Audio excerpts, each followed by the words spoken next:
Hello, and welcome back to another episode of the Twenties Detox. I'm Bianca, your host, where we talk about all things of living in your 20s and to cleanse and elevate that time of your life by unlearning as well as learning new habits, beliefs, mindsets, etc.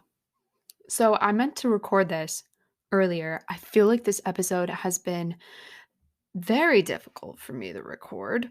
Try to record it about a week ago.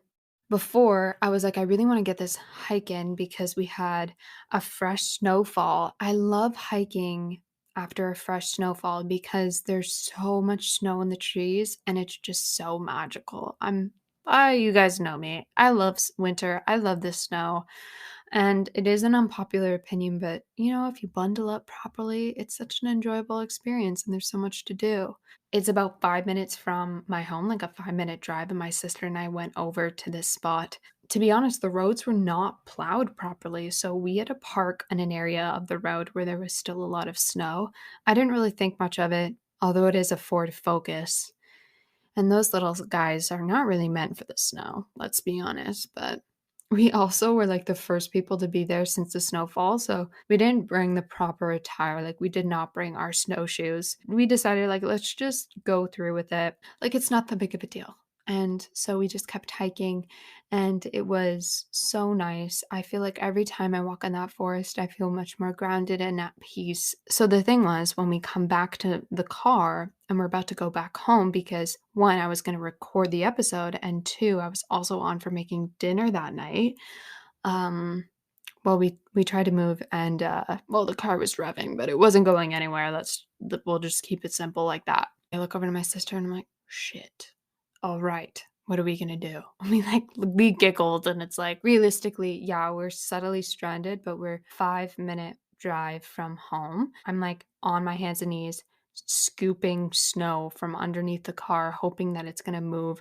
My sister is pushing the back of the car as I'm trying to drive away. Nothing was happening. We tried everything. We're like, okay, let's just try and call my dad when we get service. So I was like walking around trying to get service because it's where I live is more on the countryside, and sometimes you don't have full bars or even one bar.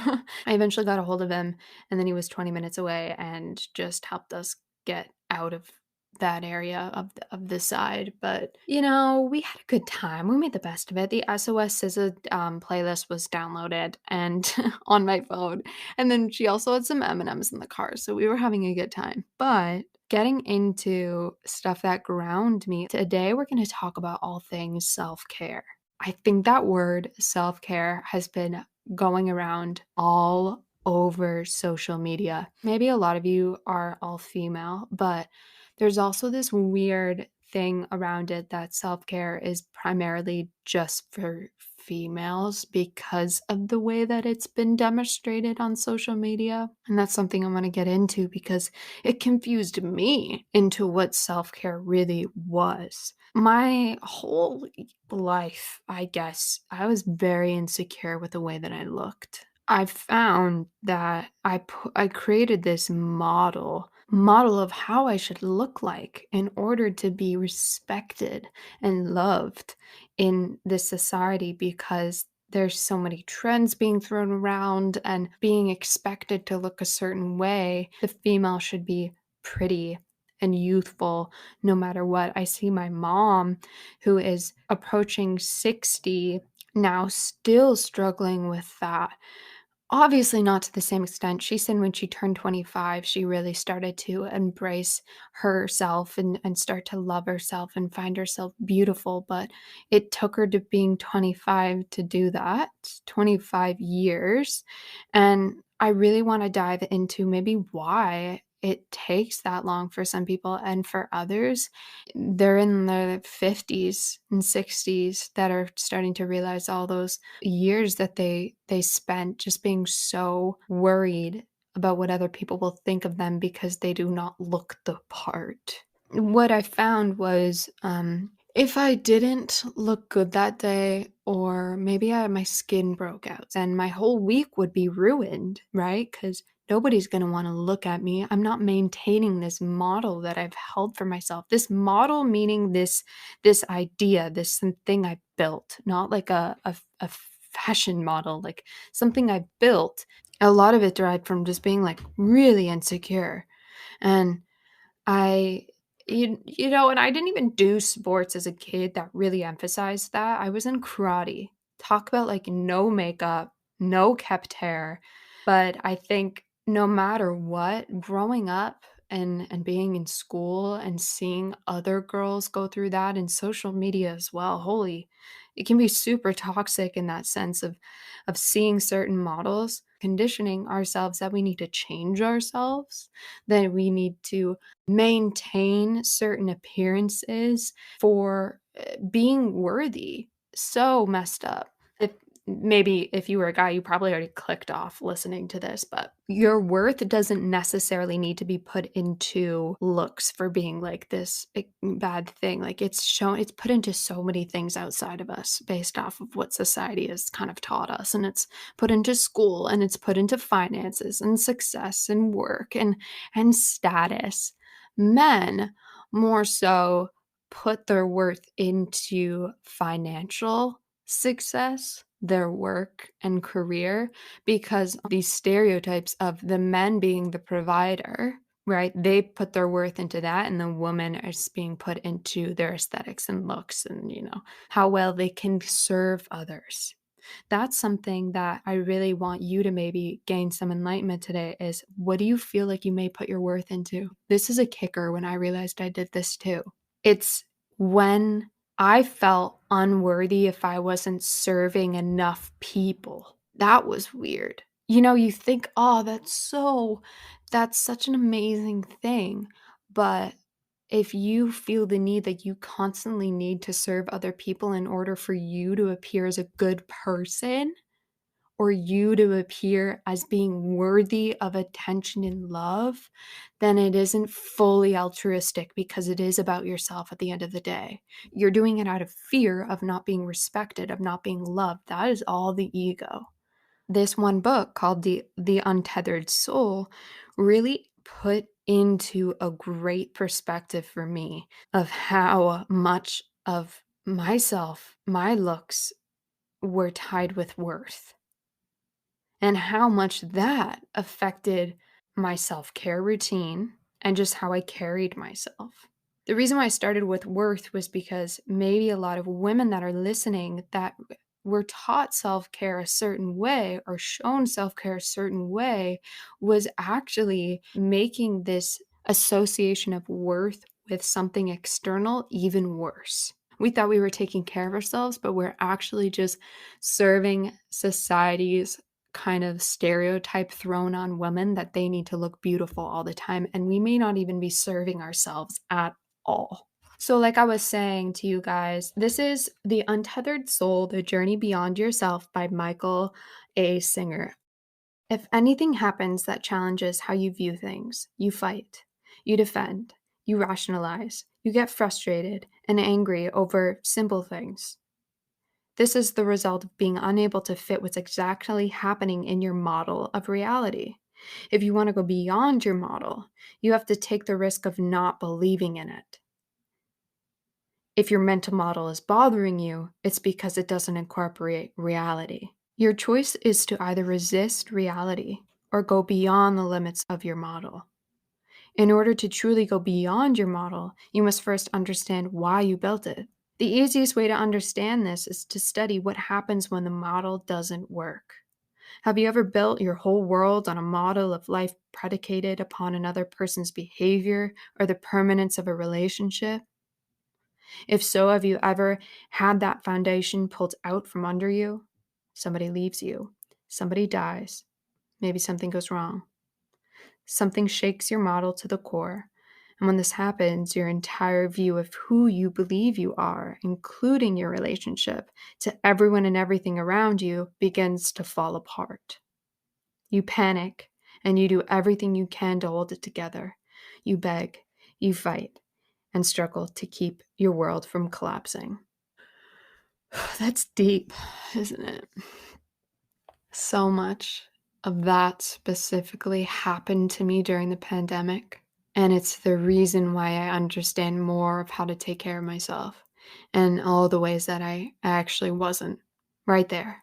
of the times that my model of what I believed in fell apart.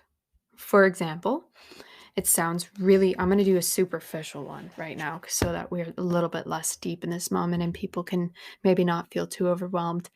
So, for the longest time, I've always really been complimented on my hair. People loved my hair.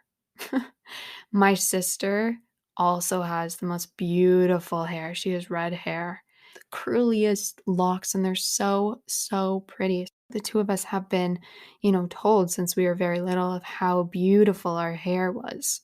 And because I was struggling with a lot of insecurities at the time, when I heard that, it was like immediate validation. I was like, oh my God, this is one thing. This is one thing. So if all else fails, I have this to rely on. Doesn't that sound ridiculous? At least we can laugh about it now. But as a kid, see, it's like we don't have the emotional ability to understand how ridiculous that is. But as a kid, we really are thrived off of like conditioning. And that was how I was conditioned. Like that was how I was validated a lot in my life. In other aspects, not so much. And I was bullied. And so the fact that no matter what people complimented me on my hair, I attached that to my worth so young. So if my hair wasn't, I was having a bad hair day or something went wrong. I remember this guy I used to talk to, he like said something about how he didn't really like my hair that day. And it made me so insecure. So insecure. I couldn't even brush it off. Like I was just like, I wanted to hide. Because I was like, fuck, I don't have anything else though. Like, this is all I have. Unfortunately, that was not the thing that made me wake up. It was this situation that happened not too long ago. It happened about a year and a half ago. And, okay, so I wanted to get my hair dyed. Well, not dyed. I wanted to get highlights. I wanted to get a cut.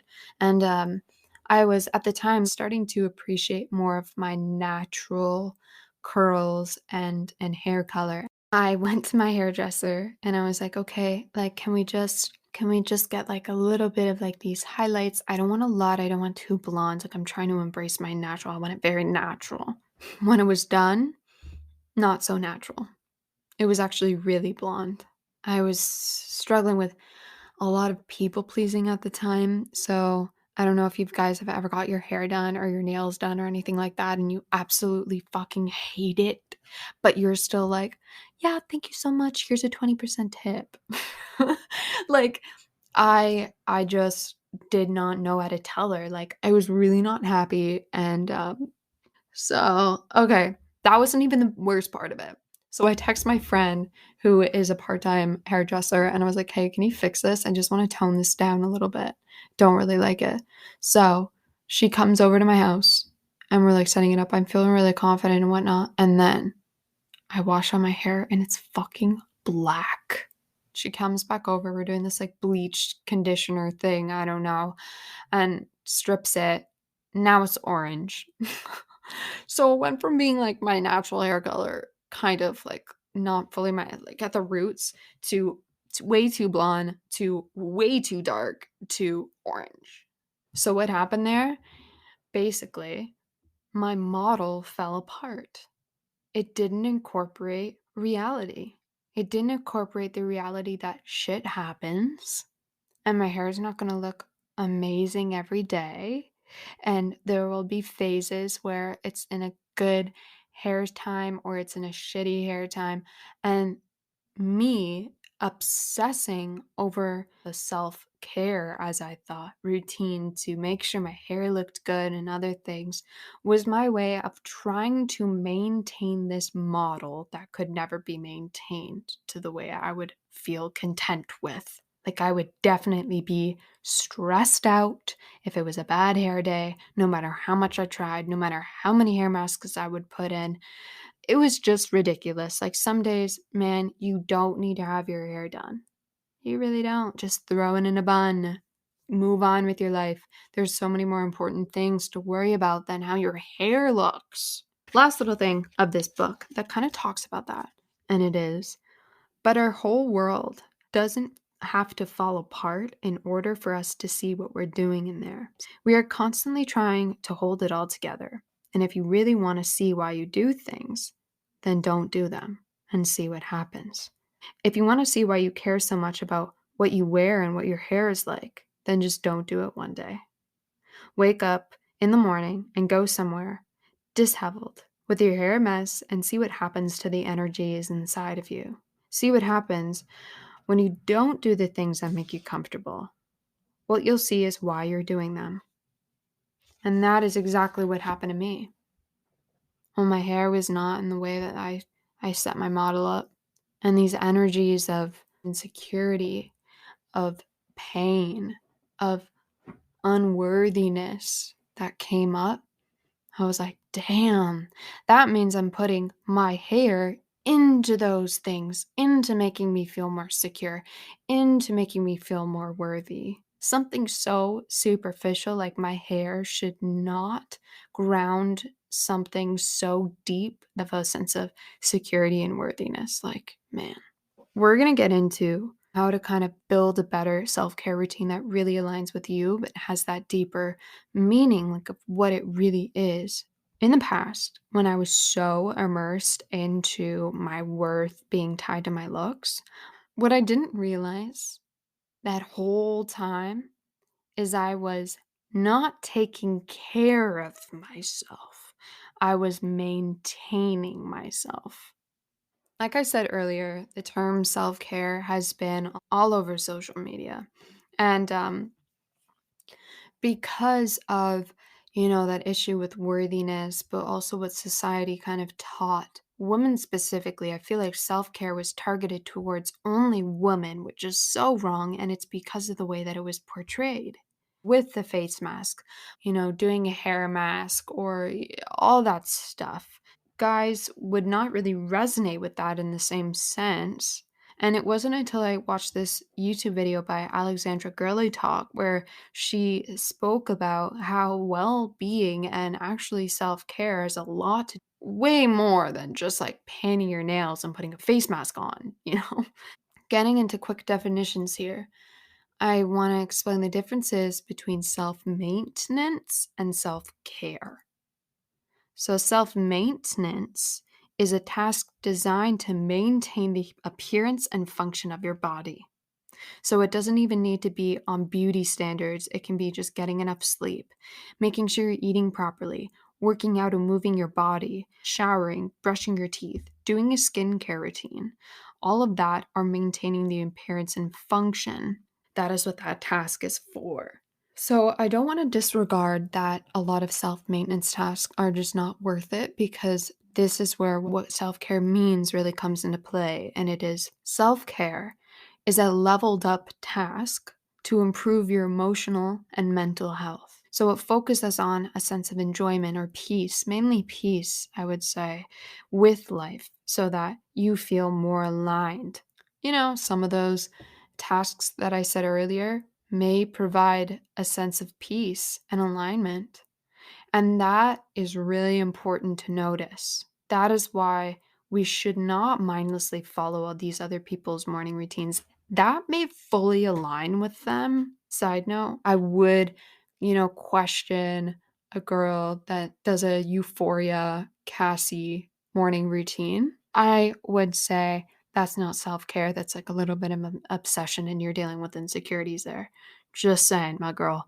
But there is the possibility that some tasks are also a form of self care. In the past, everything that I was doing was purely self maintenance. I did it all out of a lack mindset of a I need to be prettier. And now it happened during the pandemic, actually, which we can get into, of creating a self routine that doesn't deal with my physical body, it deals with the alignment that I have within myself. When I started getting away from self maintenance was during the pandemic, like I said. So the pandemic hit, people weren't really going outside. They weren't even seeing anybody for months. And that time of less distraction, of turning inwards, it was very uncomfortable, I think, for many. But we ended up getting a better grasp on who we are and how to serve ourselves that didn't have to do with all these external maintenance shit.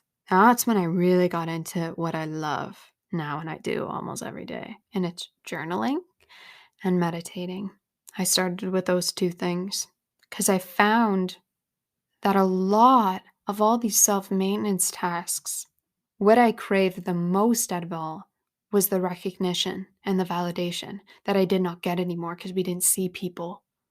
During that time when I turned inward and I started connecting with what's in here, what's inside of me, I started recognizing this inner voice and this, not even the inner voice, the observing of that inner voice.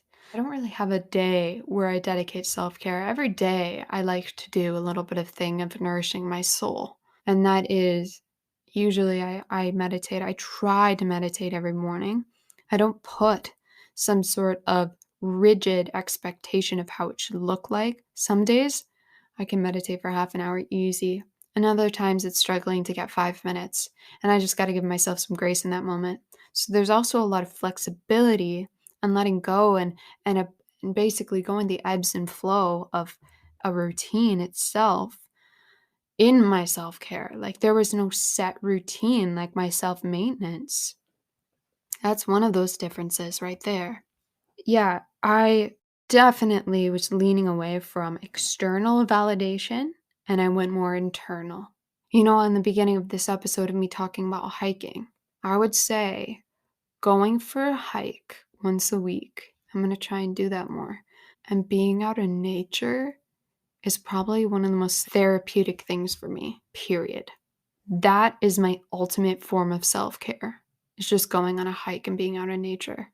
Sometimes it's listening to high vibrational music.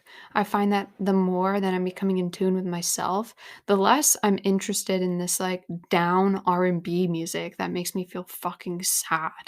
The music that used to be my ride or die, I'm like, holy, talk about that fueling this inner sadness. Sometimes getting creative and doing some painting or drawing or playing the piano, sometimes reading fantasy books. That makes me feel really good. So enough about me. We're gonna not talk about me anymore. We're gonna help you right now. Talking about journaling. I freaking love journaling. I'm gonna give you a few prompts to discover how can you create a really good self-care routine. And maybe if you already have one, to look into if it's really serving you right now. So one, if you already have a self-care routine, what does it look like? Do you have a certain day? Do you do a little something every day? Do you maybe resonate with some of the self-maintenance in it and you're like, maybe I need to look a little deeper. So that's going on to the second question. Do any of those tasks that you would say in your self-care bring you peace, not pride? Because I think that's a really good distinguishing thing we need to be made clear here. Self-maintenance. Okay, you're probably wondering, but didn't you feel good after self-maintenance? I did feel good, but I didn't feel at peace. I felt like this model that I had for myself, this model of worthiness, I supported that. And it made me feel good and it made me feel safe and proud after I completed that routine. But none of that was peace. Peace comes from an abundant mindset. It's a much higher frequency than a lack mindset of maintaining this model. Notice that difference? So remember that any task that you're questioning right now, it's not for the validation of others. It's also not for feeling prideful, not to show it off. None of this should be, look at me. So what brings you peace? So you want to keep those after you've written those down. Keep a few of those and then discard, at least for just putting it into a self-care box in your brain. Discard those from that box. You can absolutely still do a face mask. Shower, I would recommend it. We need to shower. 3, I want you to also think about what other habits or what habits in your life make you feel at peace. Could it be also journaling or painting or meditating, playing an instrument, baking, hiking?